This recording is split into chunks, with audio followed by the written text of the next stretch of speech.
सभी प्रभु प्रेमियों को मेरा प्यार भरा राधे राधे। आज हम चर्चा करेंगे सुखदेव जी चरित्र, सुखदेव जी की जन्म कथा के बारे में। तो एक बार की बात है, गोलोक धाम में श्री कृष्ण, युगल सरकार, राधा रानी और श्री कृष्ण बड़े उदास भाव से बैठे हुए हैं।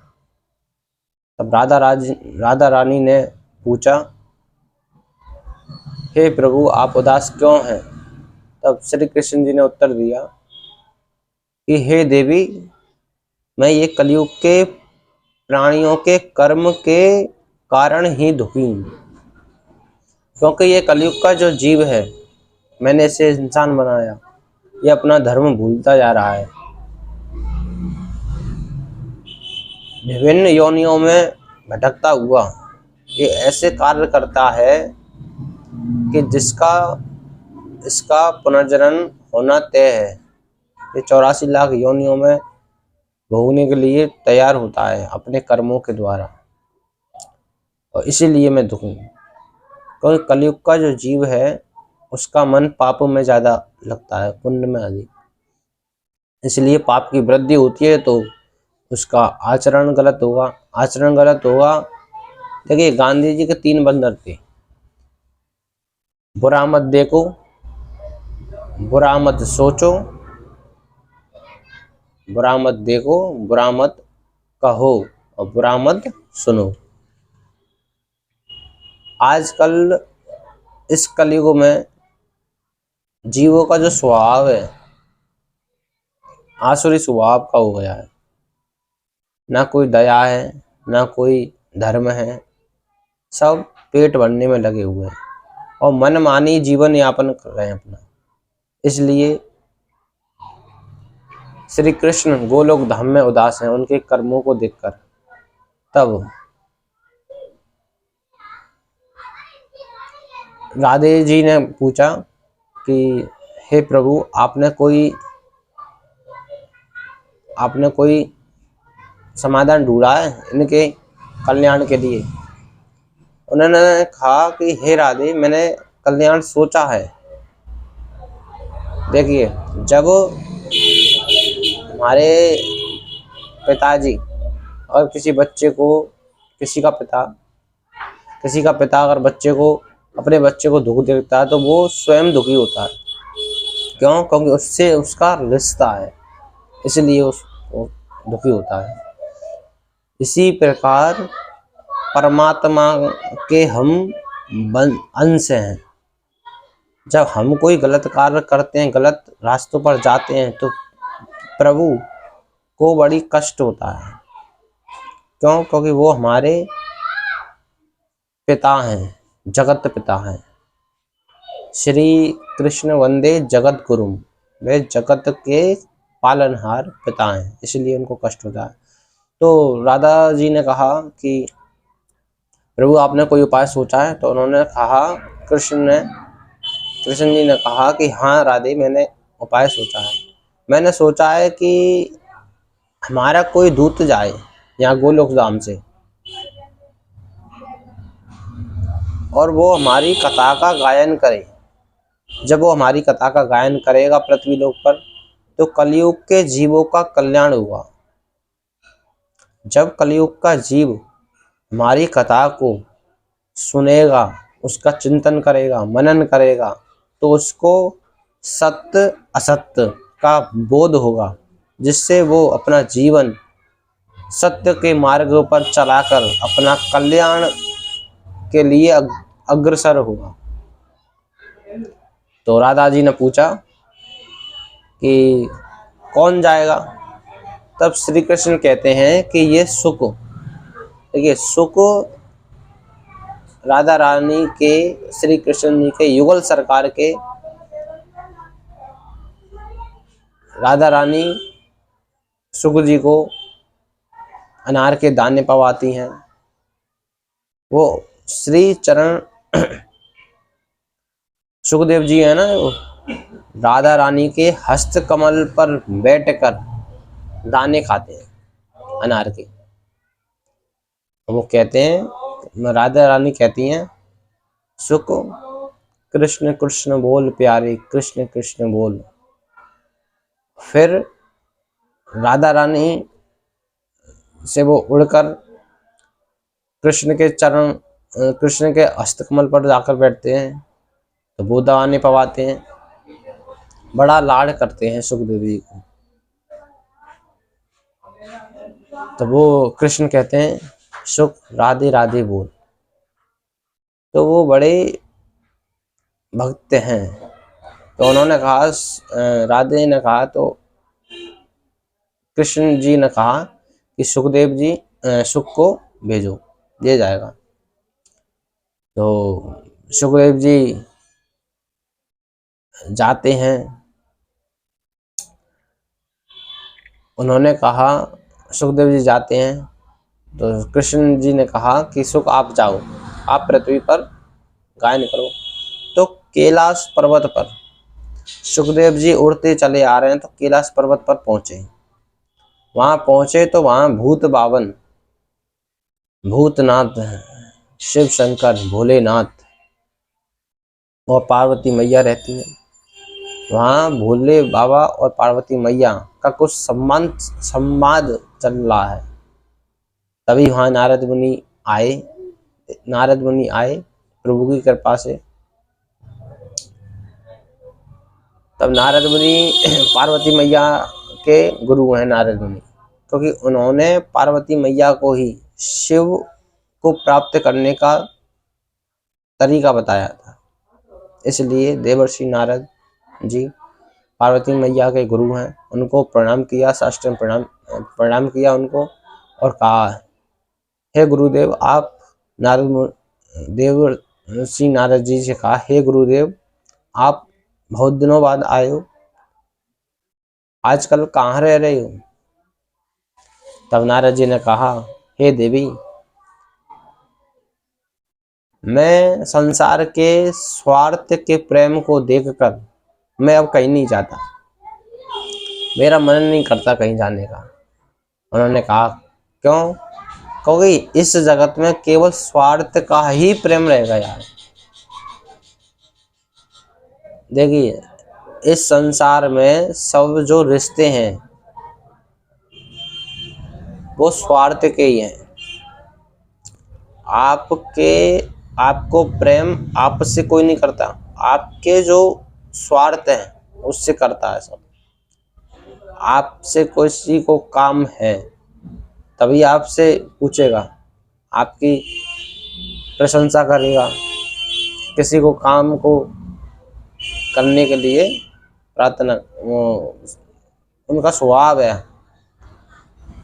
तब उन्होंने कहा नारद जी ने कि हे देवी, मैं यहाँ जगत में स्वार्थ का प्रेम रह गया, इसलिए मैं कहीं आता जाता नहीं। तो उन्होंने कहा, पार्वती मैया ने कहा कि हमारे प्रभु तो स्वार्थी नहीं है, हमारे प्रभु तो स्वार्थी नहीं है। उन्होंने कहा, सही? हाँ बिल्कुल, वो अपना गुरु मंत्र हमको बता देते हैं। उसने नारद जी ने कहा, अच्छा, वो सारी एक एक बात रहस्य में ही बता देते हैं। हमारा प्रेम तो स्वार्थ का नहीं है, निस्वार्थ का है प्रेम। नारद जी कहते हैं, अच्छा तो एक बात पूछ ले। उन्होंने बोला, पार्वती मैया ने कहा, हाँ ठीक है, चलो पूछो। तो नारद जी ने कहा कि आप एक बात बताइए कि जो भोले बाबा के सिर में, भोले बाबा के गले में जो मुंडों की माला है वो किसकी है? क्या आपको पता है? अब जैसे ही मुंडमाला का नाम लिया तो पार्वती मैया की चुप हो गई, भाई इसका तो पता नहीं है, हमने अभी तक प्रभु ने हमको बताया भी नहीं। तो बस इतना कहकर चले गए। अब तो भाई चले गए। जैसे ही वो जा रहे थे वहाँ उनकी भेंट मुलाकात भोले बाबा से हुई। उनको प्रणाम किया, प्रभु आपको मैया याद कर रही हैं। तो वहाँ से चल दिए नारद जी। भोले बाबा वहाँ आते हैं कैलाश पर्वत पर और उनसे बोलते हैं, हे देवी। अब देवी को अगर पति से कोई बात छुपी, पति देवी को पति की कोई बात छुपी हो तो देवी आग बबूला हो जाती है। तो देवी से कहा, देवी क्या बात है, आप उदास क्यों हो? तो उन्होंने कहा, पार्वती मैया ने, कि आप मुझे एक बात बताओ कि आपके साथ मेरा विवाह हुआ और मैं आपकी अर्धांगिनी हूँ। आपने मुझे, जी आप जो मुंडों की माला पहरे रहते हो, आपने मुझे ये क्यों नहीं बताया? तब भोले बाबा ने कहा, यहाँ कोई आया था? मैंने कहा, हाँ मेरे गुरुदेव आए थे, नारद जी। तो अच्छा, नारद जी आए थे। तब भोले बाबा से उन्होंने पूछा कि आपने मुंडों की माला क्यों पहन रखी है, ये किसकी है, आपने क्यों नहीं बताया आज तक? तब भोले बाबा का भाव भर गया और वो अश्रुपात होने लगा भोले बाबा से। तब पार्वती मैया ने कहा, हे प्रभु आप क्यों रो रहे हो, इसका क्या कारण है? मैंने कुछ गलत कह दिया क्या? मैंने गले में जो आपके मुंडों की माला पड़ी हुई है उसके बारे में ही तो पूछा है। तब भोले बाबा ने कहा, देवी आपको लगता है कि मैं आपसे प्रेम नहीं करता, स्वार्थ का प्रेम करता हूँ। तो सुनो, जब जब आप शरीर त्यागती हो तो मुझसे वे वेदना सहन नहीं कर पाता, इसलिए आपके जो मुंड हैं वो अपनी माला में पिरो कर अपने साथ गले में डाल लेता हूँ और उनको याद, इससे मुझे याद नहीं आए। तो देवी ने कहा, आप एक बात बताइए प्रभु, आपके जो मुंड है, आपके गले में जो जितनी मुंडों की माला है वो सब मेरे ही हैं? उन्होंने कहा, हाँ आपके ही हैं। उन्होंने कहा, एक बात बताइए प्रभु, आप मेरे इतने जन्म हो चुके, आपके एक भी जन्म नहीं हुआ, क्या आप मरते नहीं हैं? उन्होंने कहा, नहीं प्रभु, नहीं देवी, मैं मरता नहीं हूँ, मैं आज जन्मा हूँ, अविनाशी हूँ। उन्होंने कहा, इसका क्या कारण है? उन्होंने कहा, मैंने अमर कथा सुन रखी है, अमर कथा। पार्वती बोली, अमर कथा, अमर कथा प्रभु हमें भी सुनाइए, जिससे कि हमारा भी जन्म ना हो। तो भोले बाबा ने कहा कि इस कथा को सुनने के सब अधिकारी नहीं है। इस, देखिए ध्यान से सुनिए, एक एक शब्द बहुत उपयोगी है। ये कथा कौन, अमर कथा कौन सी? भागवत कथा ही अमर कथा है। ये कथा हर किसी के भाग्य में नहीं है और कोई भी इसका अधिकारी नहीं है। भोले बाबा ने कहा, जाओ और देख कर आओ, कैलाश पर्वत पर कोई ना बैठा हो, पशु पक्षी कोई भी ना बैठा हो।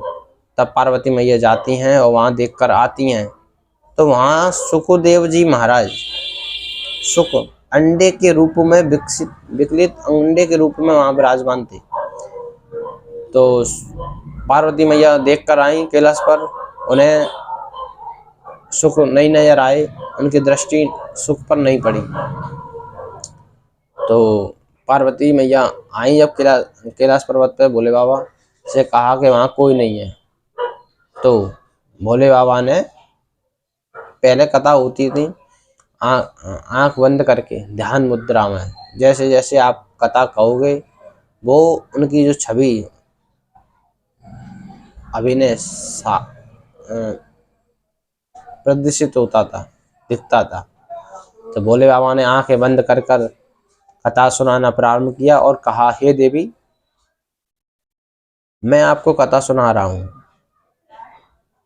कोई तो नहीं है? उन्होंने कहा, कोई भी नहीं है प्रभु, मैं देख आया। ठीक है चलो।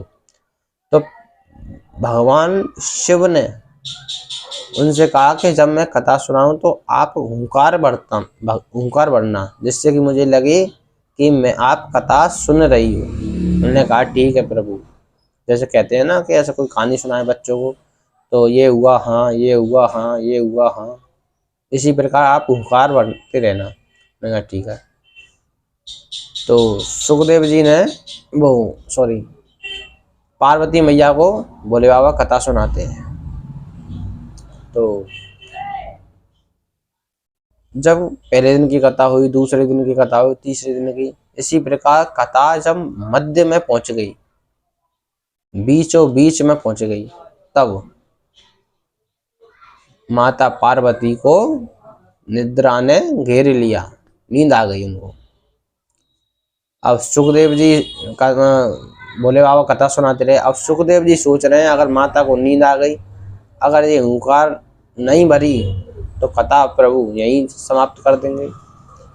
तब सुखदेव जी, क्या भाग्य है सुखदेव जी का, तब सुखदेव जी ने हुंकार कहना प्रारंभ किया। ये हुआ हाँ, ये हुआ हाँ। देखिए, तो सुख कहते हैं तोता को। अगर तोता को हम राम राम कहना सिखाएंगे, वो राम राम ही कहेगा। ये खासियत होती है तोता में। तो सुखदेव जी ने कहा हाँ ये हुआ, हाँ ये हुआ। कृष्ण विदाई का प्रसंग चल रहा है और सुखदेव जी अश्रुपात कर रहे हैं। तब कथा संपन्न हुई तो भोले बाबा ने जयकारा लगाया, जय श्री राम। कोई राम के प्रिय हैं, भक्ति में वैष्णव नाम शंभु उनका नाम है। भक्तों में भक्त, भूतो ना भविष्य थी। ऐसे कोई भक्त नहीं हो सकते भोले बाबा की तरह। दिनों रात एक बार समाधि लग गई तो भोले बाबा की तो लगी गई, फिर कोई दिनों दिनों तक। ऐसे हैं वैष्णव नाम शंभु हमारे। तो माता पर भोले बाबा ने जब कथा पूर्ण की तो देवी की जब जयकारा लगाया तो देवी की, माता पार्वती की निद्रा खुल गई। तो माता पार्वती ने कहा प्रभु आप अभी अभी कुछ और सुना रहे थे, अभी कुछ और सुना रहे हैं। तो भोले बाबा ने कहा आपको नींद तो नहीं आई निद्रा में? ने कहा नहीं, नींद तो नहीं आई, थोड़ी सी झपकी लग गई थी। देखिए, तुलसी पूर्व जन्म के हरि चर्चा ना सुहाए, के लड़ भिड़े के सोवे के लड़ बेटे के। तुलसी पूर्व जन्म के हरि चर्चा ना सुहाए, के सोवे के लड़ भिड़े के घर क्यों जाए। तुलसीदास जी कहते हैं जब पूर्व जन्म के पाप होते हैं तो आपको कथा सुनने को नहीं प्राप्त हो सकती। देखिए, कथा में 3 विघ्न आते हैं। कौन कौन से? कथा में आ जाएंगे तो या तो सो जाएंगे, और कथा में ऐसी नींद आती है कि वो घर पर भी नहीं आएगी। कथा में सो जाएंगे। दूसरा, या किसी से लड़ बैठेंगे, तुम मेरी जगह पर क्यों बैठ गए, ये वो, ये हुआ। या मन नहीं लगेगा, अरे चलो यार घर यहाँ क्या रखा है, घर पे आराम करेंगे। जिसके जीवन में राम नहीं उसको कभी आराम है? विश्राम में भी राम आता है, आराम। राम कैसे आएंगे जब आप उनकी कथा नहीं सुनोगे? तब कहा गया तुलसी पूर्व जन्म की हरि चर्चा ना सुहाए, के सोवे के लड़ भिड़े के घर को जाए। या वो घर पे चले जाएगा। कोटि जन्म समुत्थेन पुण्य नेव तू लवते। जब जन्म जन्म के जब करोड़ों जन्म के पुण्य उदय होते हैं तब इस अमर कथा अर्थात भागवत कथा सुनने का सौभाग्य प्राप्त होता है। जब हरि कृपा करते हैं तब ये कोई, देखिए बाबा भोलेनाथ स्वयं हरि का रूप अवतार है, तो वो भी कतार सुनते हैं। क्यों सुनते हैं? क्योंकि हमारे जो बच्चे हैं, मतलब जो जगत में जो भी सभी हैं, वो भी सुने। कृष्ण जी के जो कृष्ण जी का अवतार हुआ था, उनको बच्चे भी, उनको भी कथा सुनाते थे कृष्ण जी, वो भी खुद सुनते थे। ये इसलिए भगवान को भाई कथा सुनने की क्या क्या जरूरत है, लेकिन वो इसलिए सुनते हैं कि आगे जो पीढ़ी आएगी युग की, वो भी कथा सुने। जब वो कथा सुनेंगे तो उनका मन पवित्र होगा और प्रभु की ओर अग्रसर होगा, भक्ति प्राप्त होगी, भक्ति जगेगी, और वो अपने परलोक उनका सुधरेगा। कथा जो क्या है? कथा भक्तों के चरित्र और संत, ये प्रभु के चरणों में भक्ति जगाते हैं, प्रेम जगाते हैं, प्रभु से प्रेम जगाते हैं। जब भी आपको प्रभु के बारे में जानना हो तो संत के चरण पकड़ लो, कथा सुनो, और एक दिन नहीं, सदा सेव्यम श्रीमती भागवती कथा, इसका हर दिन पान करो। तो ये ऐसी पवित्र पावन है।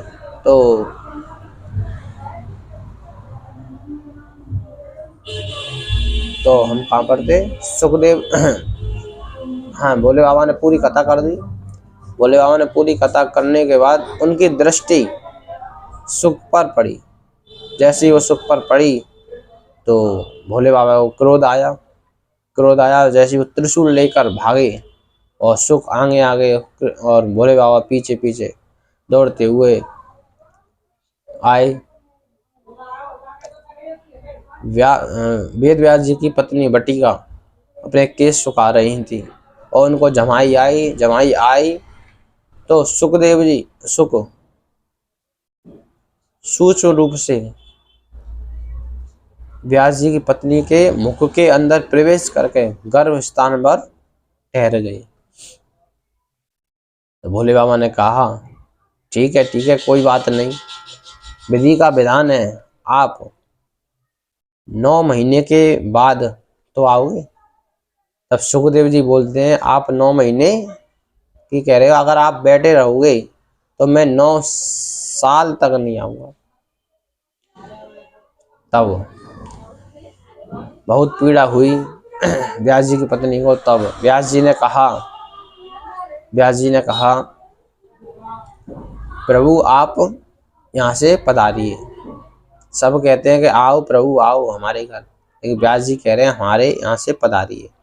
क्यों पधारिए? क्योंकि हमारी जो पत्नी है बटिका, वो भक्त और भगवान के में बहुत कष्ट उठा रही हैं, इसलिए आप पधारिए।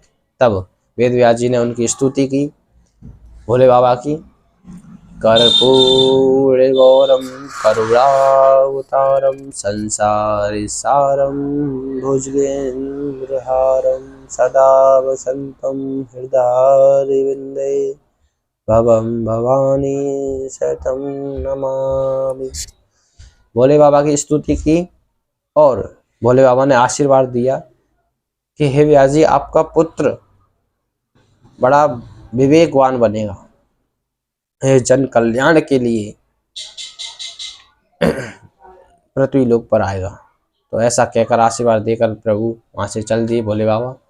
अब व्यास जी कहने लगे, अब तो आ जाओ। तो सुखदेव जी ने कहा गर्भ में से कि मैं अभी नहीं आऊंगा। अभी क्यों नहीं आओगे? अब तो भोले बाबा चले गए, आपको कोई मानने का डर नहीं है। उन्होंने कहा, जब तक मायापति नहीं आके कह देगा तब तक मैं आऊंगा नहीं। क्यों मायापति को? क्योंकि जब मैं आऊंगा तो ये माया मुझे घेरे लेगी। हम लोगों को किसने घेरा है? माया नहीं। अभी हम कथा में बैठे हैं, कथा सुन रहे हैं प्रभु की, अभी किसी का कॉल आ गया या माँ कोई कहीं से को जाना हुआ, तो ये क्या है? माया ही तो है। माया चित्त को पाप में धकेलती है। इसलिए आप जब माया के बन जाओगे, जब आप माधव के बन जाओगे तो आपको कोई माया नहीं छू सकती। प्रभु के चरण पकड़ो और माया से प्रभु सब माया को हटा देते हैं। तो प्रभु तब मायापति स्वयं आकर कहे कि आपको मेरी माया नहीं सताएगी, आ जाओ। तो सुख जी 12 वर्ष बाद माँ के गर्भ से आए, और जब वो आए तो ना माँ से माँ कहा, ना पिता से पिता कहा, और बन के वो चल दिए। यम प्रवचन मनुपेतम पेत कृत्यम द्युपायन ब्रकातराजुहाव पुत्रेति तन्मयता तर्वो अभिनेन्दु तम सर्वभूत हृदय मुनिमानतोस्मि। यम प्रवचन मनुपेतम पेत कृत्यम